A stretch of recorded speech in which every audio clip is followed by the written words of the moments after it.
السلام عليكم ورحمة الله وبركاته. أهلا بكم حبايبي في معلومة مفيدة معنا. ازيكم حبايبي؟ عاملين ايه؟ يا رب تكونوا بخير وانتم بتشوفوا الفيديو. بصوا حبايبي، النهارده جايبه لكم طريقة عمل البانيه، لا آلية ولا أي حاجة ولا زيت ولا حاجات من دي ولا تعب المعدة ولا حاجات من دي. أنا هعمله بانيه مشوي. البانيه المشوي ده يا حبايب قلبي جربته، فظيع وروعة، هيعجبكم جدا وهتاكلوه كده، يعني هتحسوا بالفرق بين المقلي والمشوي. يلا بقى نتعرف يا حبايبي على التتبيله الجميله ديت. شوفوا يا حبايبي اتعملت ازاي. هنجيب ان شاء الله كده، نصلي على النبي ونشوف هنعمل ايه. دوت بديل الزبادي، ما كانش عندي زبادي فحطيت لبن، واخدين بالكم، وزبده وبصل بودر ومستردة معلقه كبيره، ومعلقه بصل بودر كبيره، ومستردة، ومعلقه ايه يا حبايبي، ومعلقه يا حبايبي توم بودر كبيره، ومعلقه زيت كبيره، ومعلقه بابريكا، ومعلقه حبهان صغيره، والجنزبيل طبعا معلقه صغيره، وملح طبعا حسب الرغبه، ومعلقه عسل صغيره، واخدين بالكم يا حبايبي، ومعلقه صلصه طماطم، ودبس الرمان، وفي كاري هنا برضو معلقه صغيره، ونص ليمونه، وهنا عندنا يا حبايبي معلقه كركم صغيره برضو، ودبس الرمان معلقه صغيره، وبعدين فلفل اسود رشه في الاخر. طبعا يا حبايبي انتوا هتحسوا ان التوابل اللي احنا حطيناها على نص كيلو البانيه ديت كتير، لكن لا، هتحسوا بالفرق الجامد جدا. هتحسوا بطعم تحفه احسن من الحاجات اللي شاربه زيت، وديت بقى اساسيه في الوصفه. خلي بالكم يا حبايبي، لو هتستغنوا عن اي حاجه من دي مش عندنا، المستردة دي بالذات ما نستغناش عنها ابدا، واخدين بالكم يا حبايبي. وطبعا يا حبايبي مش هنستخدم زيت خالص واحنا بنشويه، دهنة زيت بس بالفرشه وهنسويه عليها من غير اي حاجه، اي اضافات تاني. ماشي يا حبايبي، هيكون سهل وخفيف على المعده، وينفع للي بيعملوا دايت، وحاجه خفيفه هتعجبكم، طعم خطير يا حبايبي، نفسي تجربوه. انا ما بقولكوش حاجه الا لما تكون عن تجربه. شايفين يا حبايبي بقى التتبيله، كل التوابل اللي احنا عملناها دي، بصوا. واحلى حاجه بقى لو تعمليها قبلها بيوم، لو انت مستعجله ممكن ساعتين كده، لكن لو قبلها بيوم هتحسي بطعم تحفه والله يا حبايبي، هتنبهروا بالنتيجه. دلوقتي يا حبايب قلبي هتيجوا معانا نشويه ونشوف الطعم الرائع والنتيجه المبهره. يلا معايا يا حبايبي. بصوا يا حبايبي بقى، الطاسه اللي انا هعمل فيها دي طاسه جميله، انصحكم اللي هي طاسه الجريل، انصحكم تجيبوها، جميله جدا للي عايز يحافظ على صحته، للي عايز يعمل دايت، للي عايز يعمل ياكل اكل صحي.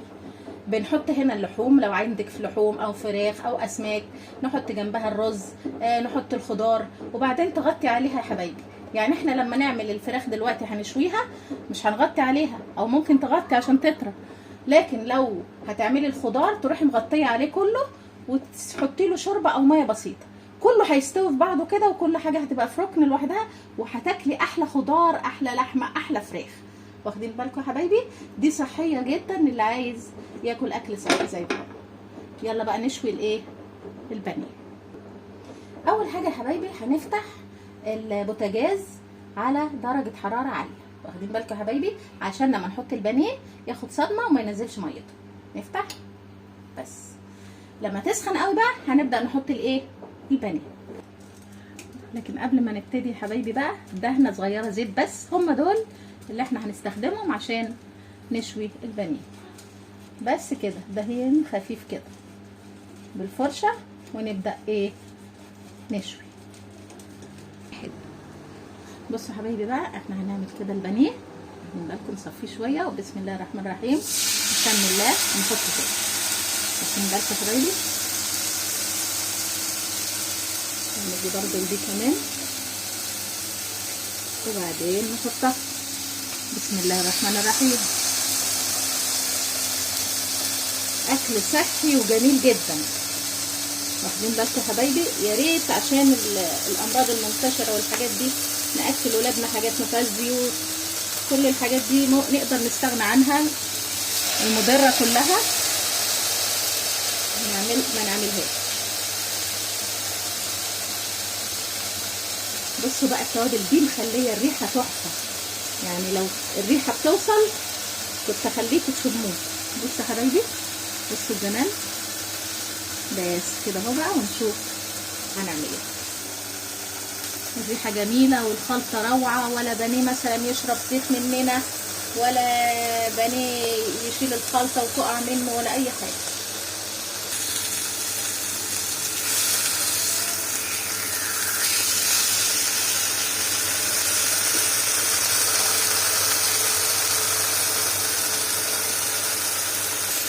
بصوا حبايبي بقى، في بيحطوا هنا خضروات، بسل على جزر على كوسه. واخدين بالكم لما ده يتشوي كده اهو تحطوا جنبها كده، بيكون بيدي طعم كده، بيبقى ايه، مستوي بطريقه زي المسلوقه، وفي نفس الوقت شارب من الفراخ.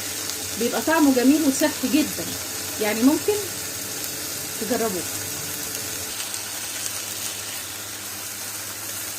بسم ما شاء الله، تحفه خفيفه.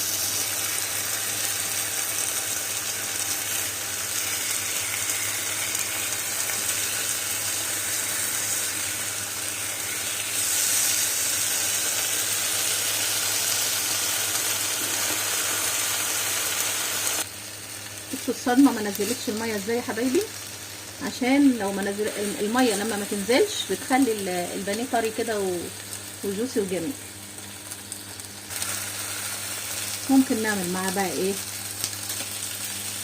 نعمل معاه بطاطس محمره، نعمل معاه مكرونه، ويتاكل صحي مع ايه، طبق سلطه. السلطه طبعا ممكن سلطه زبادي، ممكن سلطه طحينه، ممكن سلطه خضروات، يعني ايه حسب ايه رغبتك. بصوا حبايبي بقى، ما شاء الله، بسم الله ما شاء الله، جميل جدا وتحفه. وخصوصا زي ما قلنا الجريل ده روعه.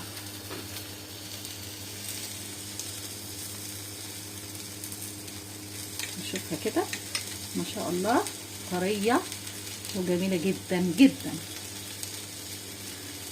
تحفه تحفه تحفه.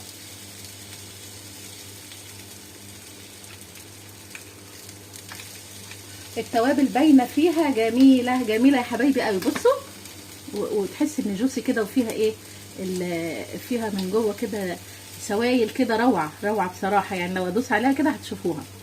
والطعم خطير خطير وصحي، وحاجه كده مش مضره بالصحه ولا صحه اولادنا ولا اي حاجه. شاربه كل التتبيله ازاي، بصراحه تحفه. اتمنى يا حبايبي تجربوا الوصفه الجميله ديت، اللي هي لو عملتوها مره هتعملوها على طول، ومش عمركم ما هتقلوا البانيه، وعمركم يعني عمركم في حياتكم ما هتقلوا البانيه. بصوا الجمال. اتمنى يا حبايبي تجربوا الوصفه الحلوه دي اهي. نشيل بقى بقيه البانيه كده اهو.